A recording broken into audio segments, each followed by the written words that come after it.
Hello there. Good to see everybody. We have a big crowd here, so I hope you guys can keep it down long enough for the next hour. We're just going to run through some what's happening stuff.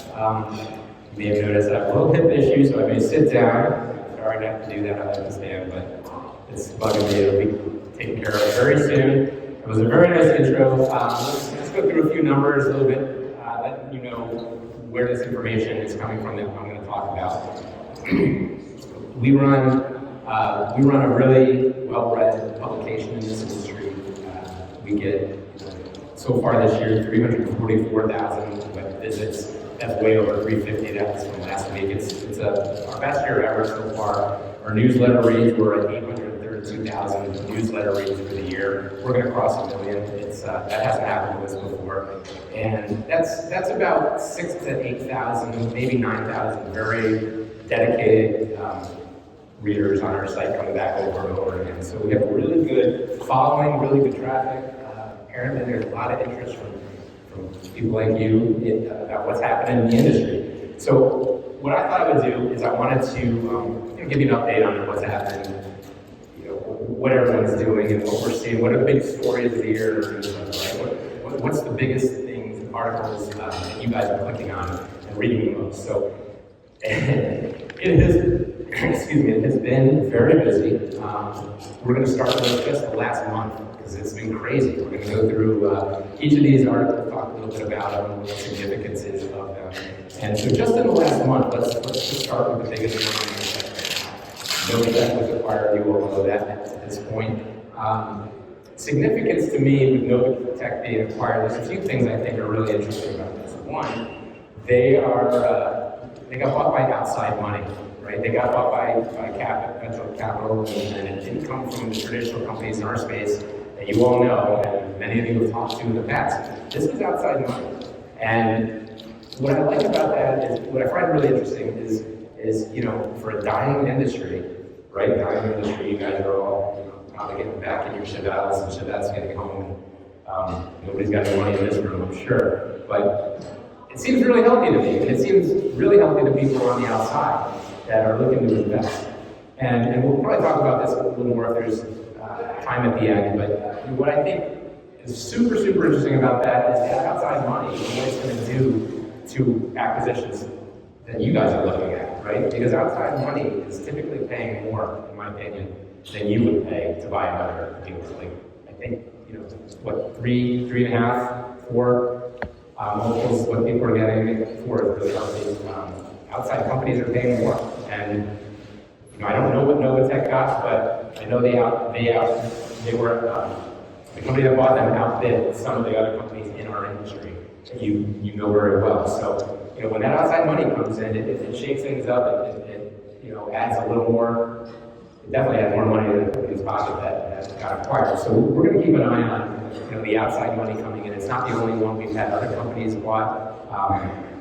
We can talk about this in a few slides, but Dex didn't get bought, but they bought themselves back, right? The Doyles bought themselves back, and outside money again came in. They partnered with another firm for the money to leverage that acquisition, and they essentially bought themselves back. Again, outside money coming from non-traditional lenders in our space.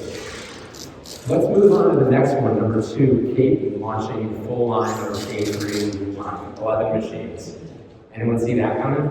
I didn't. Very interesting. There's a lot of room. As we keep consolidating, you would think that there's not a lot of space for other vendors in our world. But I think our market is in some ways oversaturated. The consolidation. For example, right? Rico. They were Rico, they were Sept, they were Linear, they were Sept. Now all under one brand, right? So we're down to one brand, and so now you've got Rico everywhere. And a lot of dealers are looking for, maybe I'd like something else in case I'm in a deal with 3 other Rico dealers.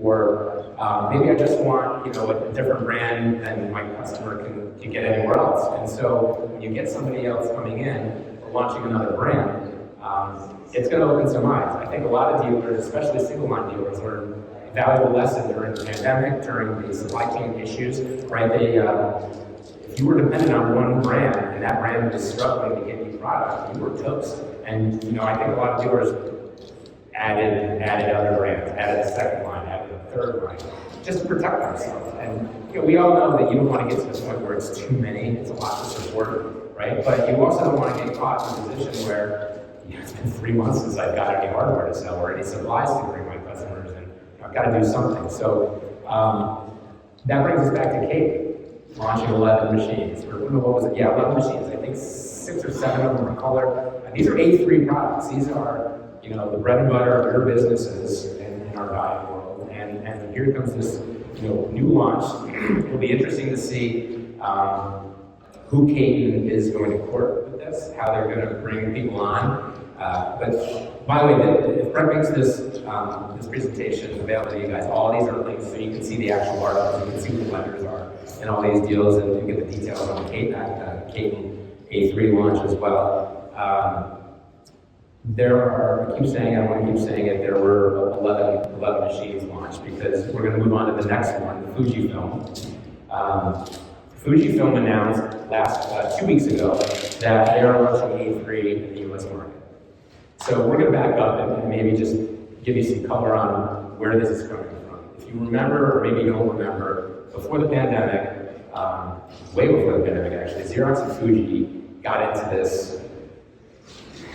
There's no polite way to say it, so let's just say they got into a little, it was just confrontation. Xerox had been buying equipment from Fuji for years, and people at Xerox had, I think, thought that maybe they were paying too much for this equipment.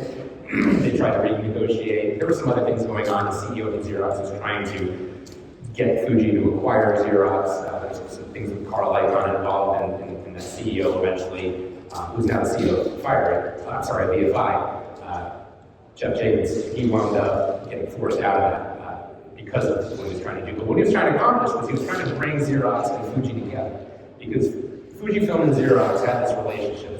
It's almost like a gentleman's agreement. Fuji sells in Asia, they sell on one side of the hemisphere, and Xerox sold in Europe, they sold here, North America. So they really had split up the globe into the ultimate partnership, and Xerox was selling Fuji product. So I think Xerox rattled the cage a little bit and saying, trying to renegotiate that. The Fuji think we need to protect ourselves. What if Xerox eventually leaves? What if they go find somebody else to supply them with equipment? Now, I think we can all agree it's very difficult to find someone else to, satisfy that type of order. And I don't see Canon rushing to Xerox's aid, or Ricoh, or any of these others. Maybe somebody would, but bottom line is Xerox and Fuji are just such a perfect match. It just escalated and escalated, and it got to the point where it's just sort of, oh yeah, well, we're going to go sell in your market. Oh yeah, well, we're going to go sell in Asia. And I don't know that Xerox ever pulled the trigger on that. Things calmed down. Flash forward 5-7 years later, and now we're at the point where Xerox had renegotiated that contract. They are selling the Fuji product. They're very happy with it. But last year something happened. It may have been late the year before. I noticed Fuji actually started opening up in Europe. So I thought, oh, that's interesting. I wonder what's going on here. And then I started hearing rumblings that Xerox was talking to 5 or 6 of the biggies, the Dexes, the Marcos, the POAs. And so the idea was, from what I could understand, was they wanted to just sign a few big, resellers, let's call them mega dealers, and that would be their distribution. It's been very quiet, and we didn't really hear very much. But moving on to the very next one, is that Marco over there? I can't see my glasses on. Marco should be on that. We're going to skip one and come back to it. But Marco announced right at the same time as Fuji announced that they're coming here in October. You can get an announcement on a distribution relationship in October from Fuji. Right after that, Marco announced, we're selling Fuji. Fuji. It's been a big month for Fuji, right? So, super interesting. Marco carries everything. They carry Konica, they carry Canon, they carry Sharp is a brand that they carry. So, this is a big deal. And the fact that, we see them coming in, Fuji, at all these different layers, talking about a distributor, going to Marco. I can tell you, I know there's going to be another Marco-sized company coming very soon, and maybe more after that. But this is happening, and it's here. And so, all these vendors, all these OEMs that were comfortably dealing with each other and watching the consolidation and carved out their niches and understood who their dealers had. Now they've got another very, very powerful, with very deep pockets, another competitor that's entering this market, and they're coming at it from every direction. Let's back up to the one before that, Konica Minolta. They had announced that they were going to form a single company. They were going to come together as, you can read from the actual wording, I'm messing it up if you click that, but it was a partnership is what it is. That's what they say it is. And they're going to come together, and it kind of reminds me of what happened last year, year before with Toshiba and Ricoh, right? They're forming a single company to explore, buying parts and components together, maybe manufacturing, combining that, and then you know what that leads to. We just talked about Ricoh, Sept, Linear, Extender, Monroe, National. All of these brands that are gone that Ricoh, bought or merged with, or whatever word you want to use, if the end result is all those companies are gone. Does that mean Toshiba is going to be gone? I don't know. I don't know. I can't predict the future 5, 10 years down the road. But if I had to predict, I would say at some point or another, Toshiba, may become part of Ricoh. It shouldn't surprise anybody based on what we've seen before. Back to Konica Minolta and that announcement, that was super surprising because at the same time that Fuji is announcing, all this just action and activity here, you've got this they put the brakes on the Konica thing. That was supposed to be September 30th, next week, Monday, I think. They were supposed to announce, the date, the new company, the formation of the new company was supposed to occur, and they were going to have everything moving forward at that point. Now they postponed it, and it's postponed indefinitely. We don't have a date at this point. I'm thinking they probably will, but maybe they won't. Maybe things fell apart behind the scenes, and that's something we're really going to have to watch because, so now think about what this is. Konica Minolta, Fuji, if that becomes one company, where does that go, right? Could that eventually lead to combination and maybe elimination of one of the brands? So, we're seeing Konica partner with Fuji. We're seeing Fuji partner with mega dealers. We're seeing Fuji partner with distributors. If I was those guys back there at the Big X, I would be concerned and annoyed, right? And it's not only Xerox that's going to affect. It's going to affect Xerox. It's going to affect Konica. It's going to affect Sharp, by the way. Sharp sells, that iridescent. It's a Fuji product. It's an amazing press. Sharp just launched it, I think, last year. They showed it again this year at Print United. Xerox has been crushing it with that box. They have some dealers that have done very, very well. I've interviewed several of them. And I spent a lot of time with dealers, and Sharp is really pushing, trying to get these guys to pick up this box. It's a great box.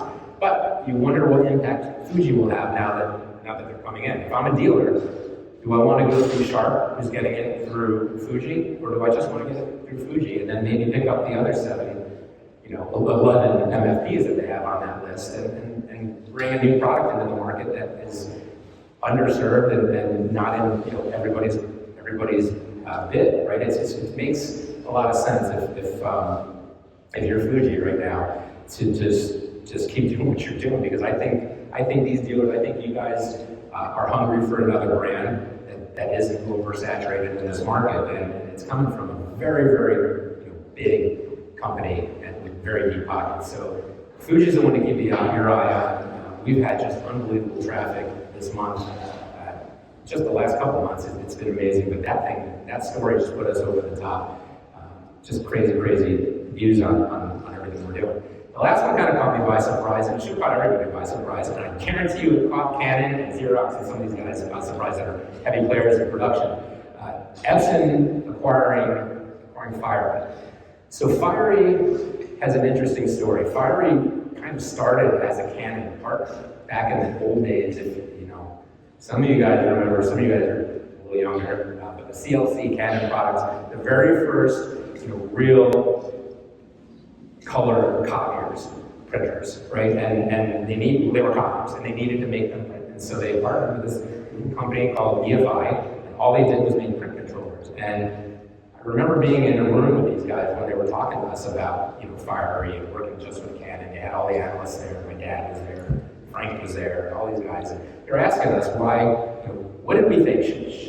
They were considering expanding and moving into working with all the vendors. And we thought that was the greatest idea ever, the fact that they even asked us that. So that day, Fiery, just from that point, just expanded, and now we got into them having, I was at their last shows that they had a few years ago, this big show they do, a big customer show in Las Vegas. Thousands of people at the show, and you just saw everybody was their partner there. Most of the OEMs here had a space on that floor. Canon was there, Konica was there, Ricoh was there, Xerox was there. And then last year, Fiery got spun off. EFI is moved into packaging, they moved into fabric printing, they moved into a lot of other areas, and they spun Fiery off. And Fiery was its own company. They got bought by VC.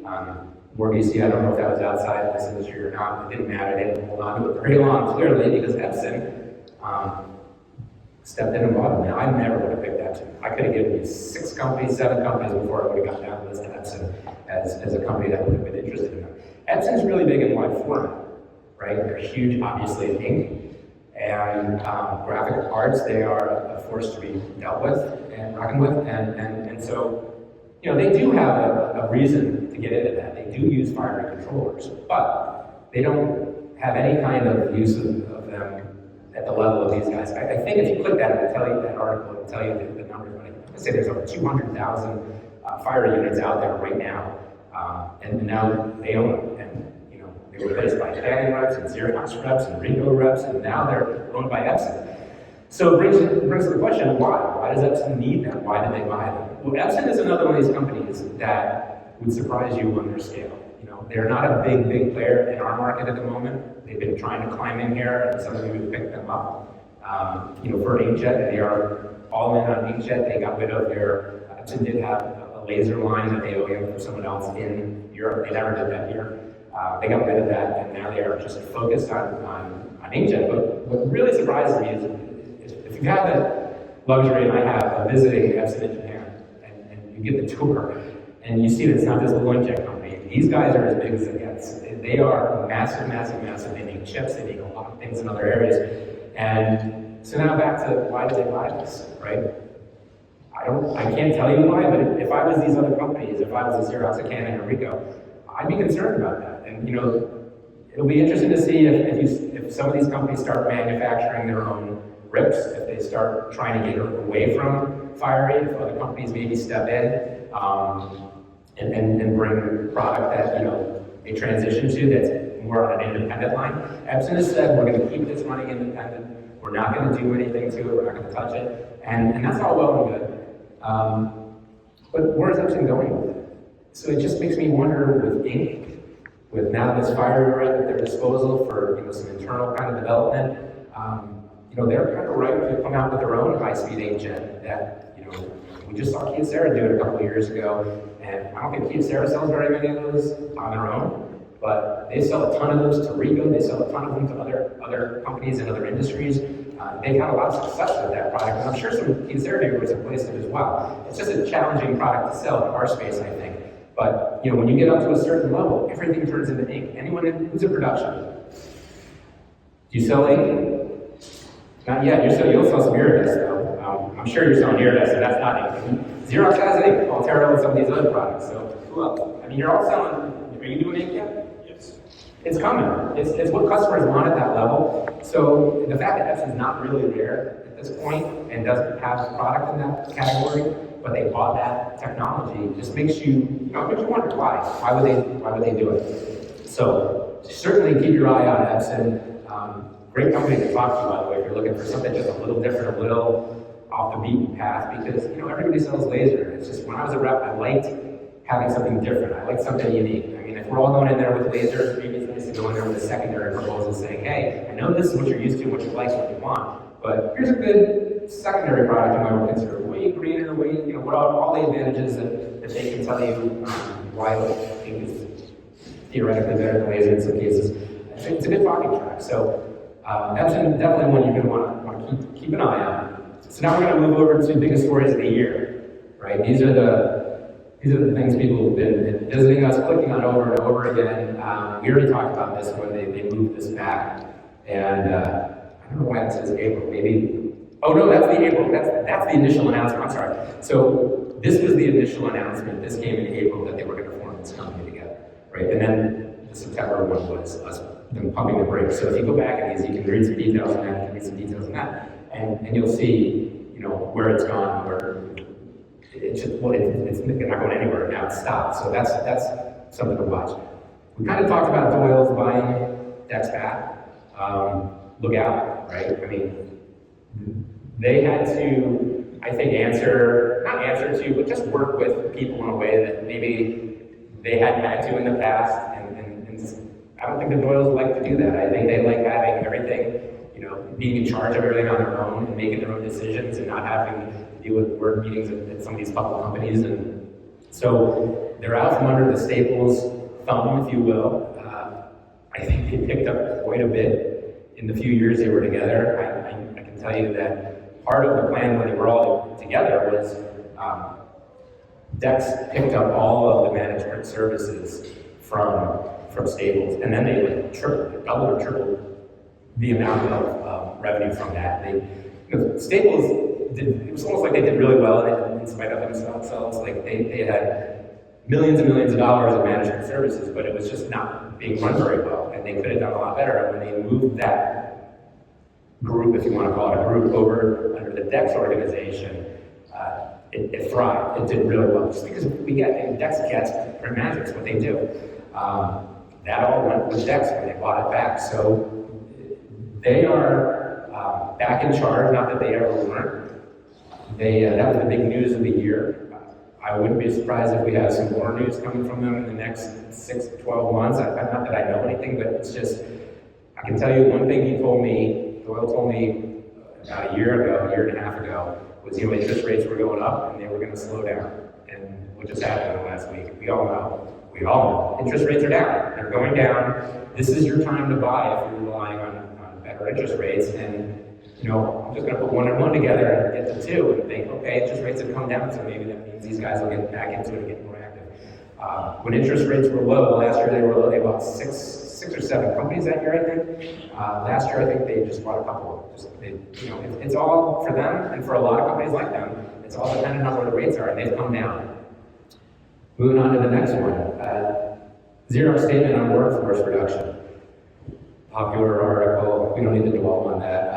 And it's nothing that everybody hasn't had to deal with. Probably most of the vendors in this room, we'll hit this on the next slide, we'll call a few of them out. But, you know, it's a tough time in the tech industry. We know everyone's workforce reductions are happening everywhere. It's not just them, it's several other companies in our world, and it's probably a lot of companies you're doing business with.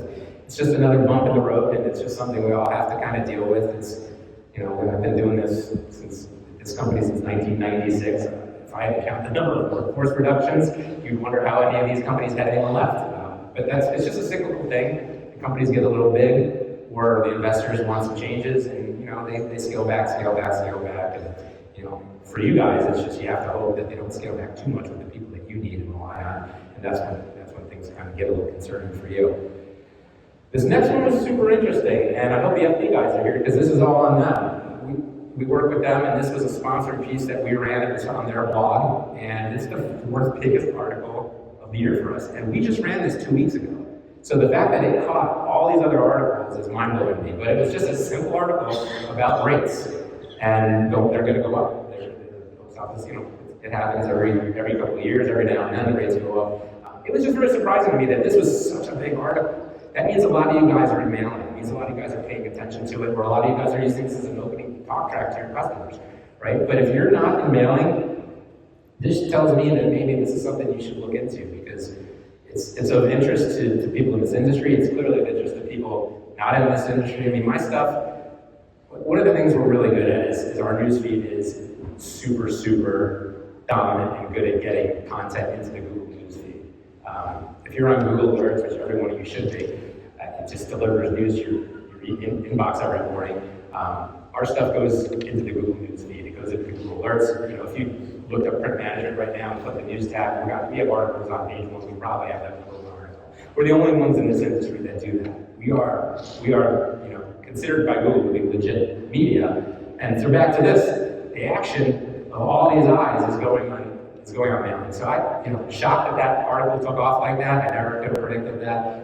But back to what it means to me is a huge opportunity for you guys. Like, just a way to go in and talk to your customers. They're all using somebody for mailing, every one of your customers. A lot of them are probably using, just companies that they don't want to use anymore. You know who they are. And they're not, they're not focused on dealers anymore. They're not in this channel. Customers don't like them very much. Mailing is a good opportunity for you, and there's a very good partner in this industry. The next one, that was surprising that it was such a big article, and I think this was just a timing thing. We kind of broke this story before they got a press release out, and Kodak Alaris was sold again, right? It was sold this year, it was sold a couple of years ago. It's not just being passed down and passed down. What happened was, and I may be messing this up, but I think when you read this, what I took out of it was Kodak Alaris, which was the scanning part of the company, was spun off 3 or 4 years ago with a Kodak fund, I think, a retirement fund or something like that. And then now I think what's happened is the company who owns that fund has now spun off the hardware scanning company. And so, again, VC, I don't know if they're from our world, I didn't recognize the name, but Kodak now has, Alaris, I should say, now has new owners. They still, are operating out of Rochester. Occasionally we'll pop in and visit them, not too often. We don't work with them, but they're an interesting company. Scanning is a big part of what we do. I mean, we have a lot of scanning opportunities. We have a big scanner company over there. Rico was there. That was the old Fujitsu stuff, and the brothers got scanners, Epson's got scanners. It's a big part of what we do. It feeds into the document management. So, keeping an eye on Alaris if you're working with them. You may see some changes. You may see no changes. It just may be a monetary thing. So, again, I don't know these guys. The next one, Kakemoto appointed a new president. This was in Japan. And really, I guess, in our world doesn't really mean anything, but it kind of does, because everything trickles down, right? And you're going to see, the changes, the impact of this coming forward as they reorganize. I think there might be another one where they restructure. I can't see it very well. I shouldn't have my glasses on, but I don't know what I'm on. The next one was restructuring right after the Novatech. So, and that followed the new president. So Konicka's got a lot of things moving behind the scenes, making changes.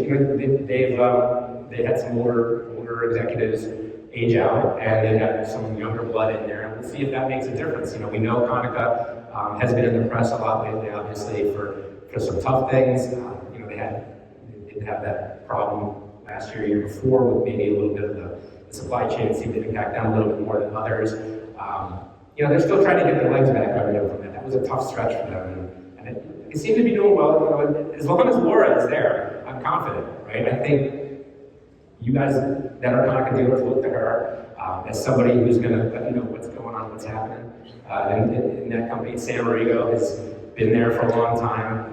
He's a very, very smart guy. We're blessed that we spend time with these people, right? We just did that Patriot Pack ride. Some of you guys, Ron, some of you contributed. A lot of partners here contributed, and we were at Tex. We were at Konicka Nolta hanging out with Sam and his team, and I rode in an RV with Laura for a week, right? So we get a lot of impact, a lot of information from them. Some obviously we could put in print and talk about, and then some we just chat about, and we're all sitting at our little tables and having our conversations. But it's to me, it's as long as you've got that core group there, even with all the changes, I'm not concerned about Konicka. Great products, good people there, and it's just the concerning thing is where does it go if if this Fuji thing happens, and it's so far down the road. So you really have to, in this industry, we really do live for today, right? Because the things that we think are going to happen or that look like they're going to happen, sometimes they don't happen. Sometimes they happen much later, and then sometimes something happens overnight that just catches by complete surprise, like Epson buying Fire. It just doesn't make sense when you first think about it, but when you dig a little deeper, it kind of does. We will finish off this slide talking about Rico. Rico streamlined a little bit. This was kind of interesting. This was something they used for the legal they have an e-discovery system that Rico is using for legal customers, and they spun it off. It's now its own independent company. Probably most of you never heard of it. Probably none of you have heard of it, and I hadn't really heard of that. I couldn't name it. So I don't think it's such a big deal as far as you guys are concerned about, I lost this big part of my company. But what I think is interesting is, Digital Rico is streamlining, trying to get a little bit more back to the core. And it's sort of a thing of focus, I think, right? So let's talk about some trends now. What else is happening? We went through the news. We're going to spend some time talking about just what we're seeing out there. And if you have questions on any of these, raise a hand. I'm sure I can take your question real quick. But we mentioned the cuts at Xerox. Well, it's not just Xerox. I mentioned Canon's had them, Rico's had them, Monica Knowles' had them, right? And Kyocera's had them. All of them have had them. So, the bigger companies publish it. Sometimes they'll make it in our newsletter. We probably should put it all in there, but job cuts are job cuts. We've got a good enough couple ones. I haven't needed to use any of those to get opens. Usually the acquisitions and job cuts get people's attention. The next one, I think, is something that we can talk about and you guys should love, is the change in attitude in corporate America towards working at home. Amazon put it out there a couple weeks ago. Everyone's coming back 5 days a week. Starbucks CEO last week said everyone's coming back. And so what does this do for us? This is an article I would be showing my customers. I would be showing, because I think the people that you meet with, these C-level people, if you're at the right level of your customer, they'll C-level people, I think, mostly want their people back. They've got facilities, they've got, an infrastructure built around people coming in every day. And the last 3 years, 4 years, that's been hard to manage, right? You've lost your culture. You've exposed yourself to more security risks, I think. I think that's a very easy argument to make, that when your whole team goes home and works from 30 different locations, it's much harder for IT to support that. And it's way harder for IT to secure it. So when you look at what this brings to the table, you now have the opportunity to go back and start showing these articles, talking about what are you going to do? Are you doing anything to bring your people back? That's the trend now, right? Aren't you losing your culture? Aren't you? These are the things you can start saying to your customers and make them out of a mold and start talking about the way it used to be, right? Don't you want to get your arms around your people? Have you lost, some of that camaraderie? I know you look at the ability that you have to work with somebody, the mentoring that you lose when somebody's working at home and they can't just turn around and ask somebody a question. They want to, schedule a call for 3 o'clock, and I don't even remember at 3 o'clock what it was I was working on. And so now we're going to get everybody back to the office. What does that do for you? Well, it means everybody print more, use the facility more, collaboration tools are becoming more important. You guys have had significant advances to your product offering since the pandemic, right? I mean, everything has gotten better.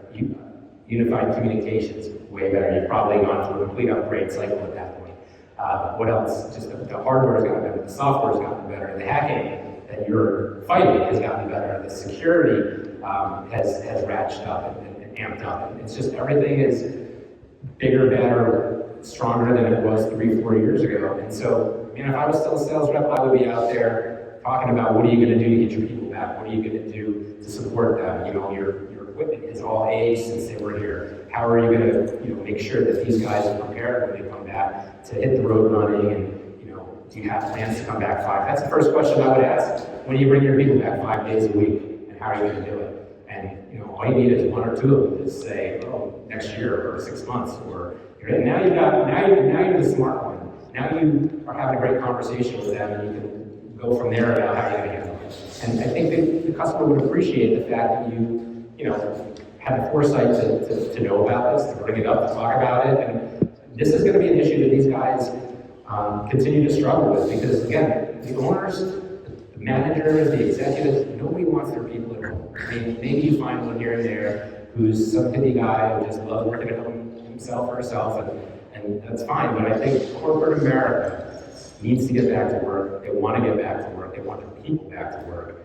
That's going to be the struggle, though, because I know people like to sit at home and their buddies slippers, and they're going to fight hard to do that. They've been fighting hard all along. That's why Lockwood built the most amazing dealer facility I've ever seen. We were there last year. Bob was there. We were there on another fundraiser that we did, and we got the big tour. This was, what was it, a Costco? I think it was a Costco. Sam's Club. A Sam's Club. Very similar, right? You know how big Costco, Sam's Club BJ's are, right? They gutted it and built built the most incredible office building you've ever seen. Demo rooms, and there's a gym that's probably better than most of your gyms in that building. And the idea was we're going to build a gym so that these people don't need to leave the building, right? Everybody does this kind of thing in the new build. But when you finish your building right before a massive pandemic, and the next thing that happens is you let everybody work 2 days a week, and you just spend all this time and money on that building. It's hard. We joke with these guys. We joke with Jim, like, what do you do when you do a demo and you're bringing customers into this incredible, huge facility, and your people are only in here Tuesdays and Thursdays, because that's the days they come in. He said we try to do our demos on Tuesdays and Thursdays, because they don't want people walking in and seeing Ghost Town thinking, like, is this all a big scam? Because it was so big, I can't imagine it being empty. Because obviously we were there, and so they had a ton of people there, and it was full. But and that's just one of how many stories. Red Pepper, same thing, built a beautiful facility out in Colorado. Dex is talking about building something. Everybody's building new things, new buildings. But they want their people coming to them. They don't want to, build these structures, these facilities, and then have nobody there. It's just not fair to people who do need to be there all the time, right? You've got some people that are, their job requirement is that they need to be there every day, whether it's phones or whether it's just working in a warehouse. And for other executives to not come in, other salespeople that just come in when they feel like it. I think we can all agree, it's just, get everyone on the same page, reset, and let's have everybody back to the office. The pandemic's over, we're well past it at this point. COVID is now cold, my son's home with it right now, and it's not the stressful thing that it was a few years ago. So, let's get people back to work, and you guys, I think, really, really can take advantage of that. Interest rates are falling. We kind of talked about this before. We'll talk about it a little bit more now. This is a really good thing for you in so many ways, right? Your lease rates hopefully will go down, right, Great America, right, guys, right, all you leasing companies. The thought is hopefully the lease rates will follow. They should. They usually, I think they always do. What does that mean for you? Well, your salespeople can go back in and rewrite proposals that they've been doing for a lot less money. That's always a nice thing to do. For those of you that are acquiring, we kind of talked about this before, but this opens the door for you. And so I would expect going forward, maybe give it another 2 or 3 months for these rates to really, to take effect and to be usable and these proposals and to see the impact of it. But I bet, and if I was betting man, I would think that we're going to have a lot more acquisitions in the next 6 months than we had in the previous 6 months. Anybody who was working on it, thinking about it, wasn't sure, once that money changes and the amounts are a little different, it's going to make it more desirable. And for those of you who are buying, everything just got cheaper, right? So in theory, right, I'm sure the people you're buying are all going to say, well, your interest rates are lower, so you should pay us more, but that's, you guys can negotiate that out. As we move forward, it's going to, the consolidation we're all going to see. Your markets are going to get smaller, you're going to have fewer competitors. We're down, depends who you talk to, but people think we have 1,000 to 1,500 dealers left. Certainly, and what's really interesting to me also is it's all levels. Right? I talk about Dex, I talk about, the big guys, the Marcos buying everybody. We have 3 guys on the stage, and none of those guys are a $50 million dealer. And they're not buying $10 to $15 million dealers, which seems to be the sweet spot for a lot of the acquisitions. These guys are buying $1 to $2 to $3 million dealers. There is action everywhere in this market, whether you're a big dealer, whether you're small, medium sized, everybody is acquiring. And the interest rates are going to make that easier for them. It just does, right? And based on what our financial speaker said yesterday, there's a window here.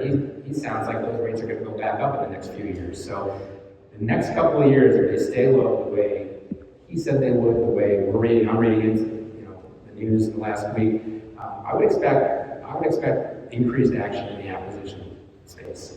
And so obviously for me that's super fun to watch. We get incredible reaction from you guys when we send out an email that says ABC company got acquired. What else? Sharp. This is just the weirdest one. This is a big article in the last month, and we just ran it the other day. But it just shows the whole diversification message, and we'll talk about that for a little bit, right? Everybody needs to diversify. Everybody knows that print isn't going to be here forever. Print is super healthy right now. I think a lot of companies are still killing it. I can name a lot of dealers that still have their jets. And until those jets go away, I'm not going to be worried too much about it. There's a lot of money in this. There's, while print overall is in decline, I can point to a lot of dealers whose print numbers have gone up. they're going up. And that's just because if you've got a good company, the pie is shrinking, but there's still so much pie out there that if you go in there and you acquire a deal or you get NIF, you essentially buy in some customers, that's great. You can grow through that. You can also grow through just getting your customers as they come back to work. Like if that happens, you're going to see a spike. We all saw a spike, when people initially came back, even though they didn't come back full time, you saw a spike in your numbers. I mean, obviously they went from 0 to anything is a spike, but they stopped printing and then they started printing. And when they came back, some of them were printing a little bit more. Maybe that's leveled off at this point, but we work with a lot of dealers that are only print, and they're still only print. And they will diversify in other areas, but you would think managed service obviously the easiest. Maybe not easiest. It's a natural one. It just seems like something that fits with a copier dealer, technology dealers, maybe we start calling ourselves. And as we move into, what else are you going to carry? You look at Sharp over here, and they just built an EV car. Does that mean you're going to sell EV? You may not sell the Sharp EV cars, but we've got a company right over here, ACDI, who's selling EV charging stations. We've got another company over here selling water, right? It's just the diversification for you guys is the most critical thing in your businesses. And I'm not saying you all need to get into managed services, but you all realize you need to find, if you have a 10 to 20 year plan of being in business, you probably should find something else to supplement your office equipment in case, it does start to dive, and it should start to go down. I think all the analysts are watching it very slowly trickle down.